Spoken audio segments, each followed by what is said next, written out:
दोस्तों, तो इस वीडियो में बात करेंगे सीएमआर ग्रीन टेक्नोलॉजीज आईपीओ के बारे में।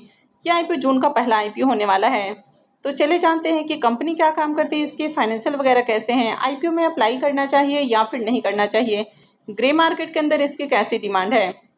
तो इससे पहले कि मैं वीडियो को शुरू करूं, अगर आप इस चैनल पर पहली बार विजिट कर रहे हैं या फिर आपने चैनल अब तक सब्सक्राइब नहीं किया है तो चैनल को सब्सक्राइब कर लें और वीडियो को भी लाइक कर दें। सबसे पहले आईपीओ के डिटेल्स की बात करें तो आईपीओ 3 जून से यानी कि वेडनेसडे से ओपन हो रहा है और ये 5 जून को क्लोज होगा। लिस्टिंग डेट इसकी 10 जून होने वाली है। फेस वैल्यू ₹2 पर शेयर है। बुकिंग प्राइस 192 है और आईपीओ में 78 शेयर्स का लॉट रखा गया है। आईपीओ 631 करोड़ का है और पूरा का पूरा IPO offer for sale IPO है। ये मेन बोर्ड आईपीओ है। कंपनी बीएससी और एनएससी के ऊपर लिस्ट होगी। इस आईपीओ में एम्प्लॉइज़ के लिए भी डिस्काउंट है, तो एम्प्लॉइज़ के लिए ₹18 पर शेयर का डिस्काउंट दिया गया है। आईपीओ में रिजर्वेशन पोर्शन को देखें तो इस आईपीओ में क्यूआईबीज के लिए 50% का पोर्शन है, रिटेलर्स के लिए 35% और एचएनआईज के लिए 15% का पोर्शन रखा गया है। कंपनी के बिजनेस के बारे में बात करें तो कंपनी 2006 में इनकॉर्पोरेट हुई है, जो कि स्क्रैप मेटल की रिसाइकलिंग करती है और उसे एल्यूमिनियम और जिंक एलॉय मैन्युफैक्चर करने का काम करती है। तो basically company non ferrous metal की रिसाइकलिंग करती है। ये कंपनी जो पुराने स्क्रैप मेटल्स होते हैं जैसे कि एल्यूमिनियम है, जिंक है, कॉपर है, तो इन सबको कलेक्ट करती है और इनको रिसाइकल करने का काम करती है। और कंपनी रिसाइकल्ड मेटल से aluminium alloy, zinc die casting alloy, aluminium billets और फर्नेस रेडी स्क्रैप बनाती है। और कंपनी ऑटोमोटिव और नॉन ऑटोमोटिव सेक्टर्स के अंदर इसको सर्व करती है। यानी कि कंपनी जो ऑटोमोटिव इंडस्ट्रीज़ के अंदर जो मेजर ओईएम कंपनियां हैं, यानी कि ओरिजिनल इक्विपमेंट मैन्युफैक्चरर्स कंपनियां हैं या फिर टियर 1 ऑटोमोटिव कंपोनेंट मैन्युफैक्चरर्स हैं, जैसे कि Honda cars India, Bajaj auto, hero MotoCorp, royal Enfield, endurance technologies, Maruti Suzuki और जिंदल स्टेनलेस। तो इस तरह की जो कंपनियां हैं तो कंपनी इनको सर्व करती है। यानी कि कंपनी जो स्क्रैप से मेटल तैयार करती है, तो कंपनी जो ऑटोमोटिव इंडस्ट्रीज़ के अंदर पार्ट्स बनाने वाली कंपनियां होती हैं तो कंपनी उनको अपने प्रोडक्ट सर्व करती है, जिससे ऑटोमोटिव इंडस्ट्रीज़ में कई सारे पार्ट्स तैयार किए जाते हैं। तो कंपनी के प्रोडक्ट में aluminium ingots, liquid metal, aluminium billets, copper scrap और ब्रास स्क्रैप देखने को मिल जाता है। तो कंपनी के अगर बिजनेस को देखा जाए तो इनका बिजनेस अच्छा है, क्योंकि कंपनी स्क्रैप को रिसाइकल करके प्रोडक्ट तैयार करती है। गवर्नमेंट भी इस तरह की कंपनियों को सपोर्ट कर रही है। तो कंपनी में भी 784 परमानेंट एम्प्लॉइज़ हैं और 3956 कॉन्ट्रैक्ट वर्कर्स हैं। देखा जाए तो कंपनी जो बड़े बड़े ओईएम वाली कंपनियां हैं तो कंपनी उनको सर्व करती है। तो कंपनी जिस तरह का काम कर रही है, इनका बिजनेस अच्छा है। तो चलिए अब इनकी फाइनेंशियल को भी देख लेते हैं। कंपनी के अगर फाइनेंशियल को देखें तो यहाँ पर फाइनेंशियल 23, 24 और 25 3 सालों का कंप्लीट फाइनेंशियल है और 26 के 3 क्वार्टर यानी कि 9 मंथ के फाइनेंशियल हैं। सबसे पहले कंपनी के एसेट को देखें तो फाइनेंशियल 23 में कंपनी का एसेट 3351 करोड़ का है, 24 में 2194 करोड़। तो 23 के बाद से 24 में एसेट डाउन है। फाइनेंशियल 25 में 2815 करोड़ का एसेट है और 26 के 3 क्वार्टर में 3650 करोड़ का एसेट है। तो 24 के बाद से 25 और 26 के अंदर एसेट के अंदर जंप देखने को मिली है। अब कंपनी के अगर इनकम को देखें तो फाइनेंशियल 23 के अंदर कंपनी का इनकम 5889 करोड़ का है, 24 में बढ़ के 5968 करोड़, फाइनेंशियल 25 में 6696 करोड़ और फाइनेंशियल 26 के 3 क्वार्टर में 6291 करोड़ का इनकम है। तो कंपनी का इनकम लगातार इंक्रीज हो रहा है। अगर प्रॉफिट को देखें तो फाइनेंशियल 23 में कंपनी का प्रॉफिट 104 करोड़ का है, 24 में इसका प्रॉफिट डाउन है और कंपनी प्रॉफिट के बजाय लॉस में है और कंपनी 838 करोड़ के भारी लॉस में देखने को मिल रही है।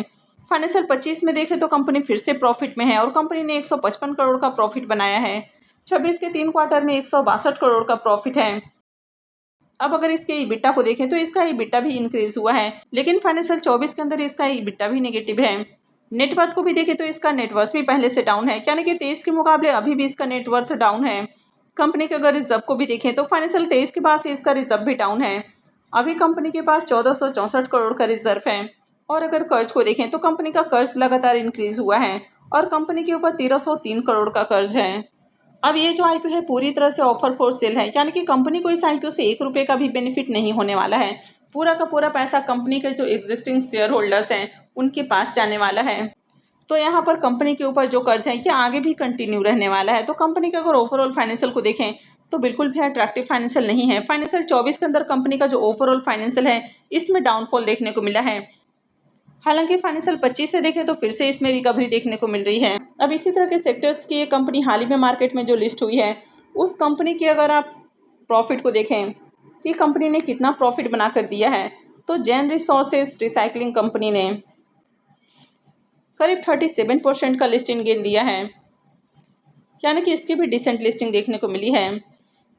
इस आईपीओ में लॉट साइज को देखें तो आईपीओ में 78 शेयर्स का लॉट होने वाला है और एक लॉट के ऊपर मिनिमम इन्वेस्टमेंट अमाउंट 14,976 रुपये रहेगा। तो अगर आप आईपीओ में रिटेल पोर्शन से अप्लाई करते हैं तो मिनिमम 1 लॉट और मैक्सिमम 13 लॉट लगा सकते हैं। स्मॉल एच पोर्शन में मिनिमम 14 लॉट और मैक्सिमम 66 लॉट लगाया जा सकता है। वहीं बिग एच पोर्शन में कम से कम 67 लॉट के लिए अप्लाई करना होता है। अब यहाँ पर अगर इसके केपीआई को देखें तो कंपनी का आरओई और आरओसी ये दोनों ही डाउन है। डेट टू इक्विटी रेशियो इसका 0.76 का है, तो कंपनी के ऊपर कर्ज भी थोड़ा ज़्यादा है और कंपनी यहाँ पर कोई भी पैसा कर्ज के भुगतान के ऊपर खर्च नहीं करने वाली है, यानी कि ये जो डेट है आगे भी कंटिन्यू रहने वाला है। रिटर्न और नेटवर्थ इसका अच्छा है। पैट मार्जिन काफ़ी लो है, 2.59 का पैट मार्जिन है। इबिटा मार्जिन भी लो है और प्राइस टू बुक वैल्यू को देखें तो ये हाई है, 9.17 का प्राइस टू बुक वैल्यू है। ईपीएस इसका 7.08 का है, तो ईपीएस भी लो है और पी मल्टीपल 27.13 का है, यानी कि पी वाइज भी देखें तो कंपनी ज़्यादा सस्ते प्राइस के ऊपर आईपीओ लेकर नहीं आ रही है। इस कंपनी में प्रमोटर्स की होल्डिंग अभी 86.95% है, जो कि आईपीओ लिस्टिंग के बाद 84% हो जाएगी। कंपनी का मार्केट कैप 4205 करोड़ का है, यानी कि स्मॉल कैप साइज की कंपनी है। अब इस आईपीओ के अगर ग्रे मार्केट प्रीमियम को देखें तो इसके प्रीमियम में शानदार जंप देखने को मिला है। तो कल तक इसका प्रीमियम जहां 24 रुपये के ऊपर ट्रेड कर रहा था, आज ये 34 रुपये के ऊपर देखने को मिल रहा और आईपीओ में 78 शेयर्स का लॉट है, तो एक लॉट के ऊपर आईपीओ से 2652 रुपये करीब प्रॉफिट की उम्मीद है। प्रीमियम को देखें तो इसका प्रीमियम 17 से 18% के राउंड ट्रेड कर रहा है, तो प्रीमियम को देखा जाए तो डिसेंट प्रीमियम है। कंपनी के बिजनेस को भी देखें तो बिजनेस भी अच्छा है, हालांकि कंपनी कोई यूनिक बिजनेस नहीं करती है। कंपनी के अगर फाइनेंशियल को देखें तो कंपनी के फाइनेंशियल बिल्कुल भी अट्रैक्टिव नहीं है, कंपनी के ऊपर कर्ज भी थोड़ा ज़्यादा है, तो इस तरह की कंपनी में अभी से लॉन्ग टर्म के लिए जाना थोड़ा रिस्की हो सकता है। हालांकि अगर मार्केट में अच्छी डिमांड रहती है, यानी कि अगर आईपीओ में बढ़िया एप्लीकेशंस लगता है, ग्रे मार्केट में भी डिमांड इसी तरह बनी रहती है, आईपीओ का एंकर लिस्ट अच्छा आता है, तो लिस्टिंग गेन के लिए अप्लाई करने के बारे में सोचा जा सकता है। लेकिन लिस्टिंग गेन के लिए भी तभी अप्लाई करना है जब ओवरऑल मार्केट कंडीशन अच्छी रहती है। तो मैं आगे भी इससे रिलेटेड अपडेट आपको देती रहूँगी कि आगे इसमें अप्लाई करना है या फिर नहीं करना है। लेकिन वीडियो बिल्कुल भी रिकमेंडेशन नहीं है, वीडियो सिर्फ और सिर्फ एजुकेशन और इन्फॉर्मेशन के पॉइंट ऑफ व्यू से बनाई जा रही है। तो कहीं भी कुछ भी डिसीजन लेने से पहले अपने खुद के एनालिसिस करें और अपने फाइनेंशियल एडवाइजर से भी जरूर कंसल्ट करें। आई होप आपको वीडियो अच्छी लगी होगी। तो अगर आपने वीडियो को लाइक नहीं किया है तो वीडियो को लाइक कर दें और वीडियो को अंत तक देखने के लिए आप सबका बहुत बहुत धन्यवाद।